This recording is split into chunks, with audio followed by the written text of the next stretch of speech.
And we praise God for that energy. Now let's keep that energy as we continue this morning. And since we are officially awake, no, that was our Sabbath relay. But this morning, the relay continues in a deeper way.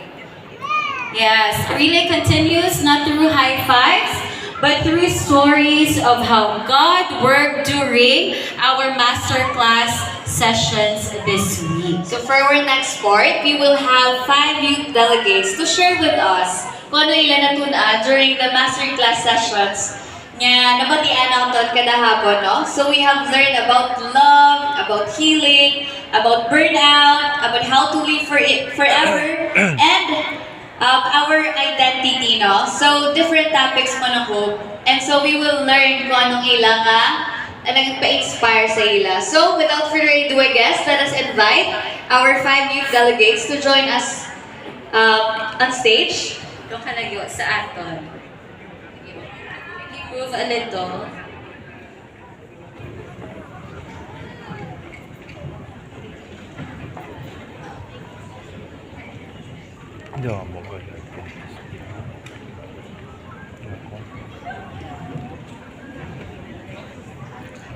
Okay, so hello. Hello. Hello everybody. Good morning and happy Sabbath. Okay, so this morning we will ask each delegate to introduce themselves and tell us what was the highlight of their week, right, Kisha? Yes, from their masterclass. Kung anong highlights sa inyong masterclass ginaten. And each of these young people over here represents a different masterclass. So, later pala nyo na kung ano sila nga halin nga masterclass na gusto nila i-share. Ilang favorite moment and how did that masterclass help them, no?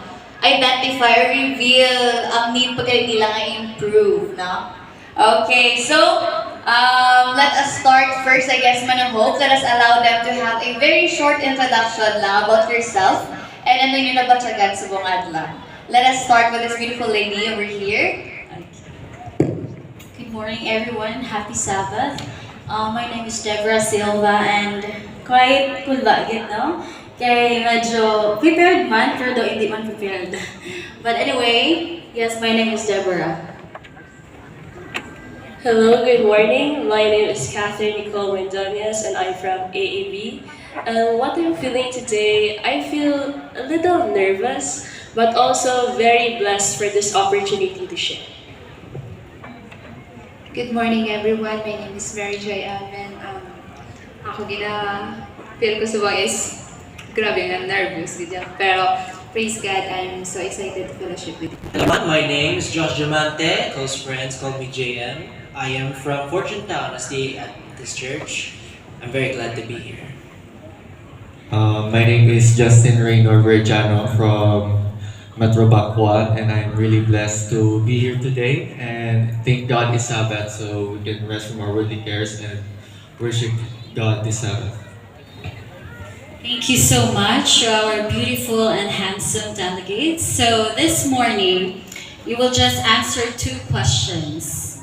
Ready naman, diba? Yes. Okay, so the question is, what was your favorite, okay, so what was your favorite highlight or insight from your masterclass, and how did this topic help you realize a practical way to grow or serve moving forward? Yes, Manahog. And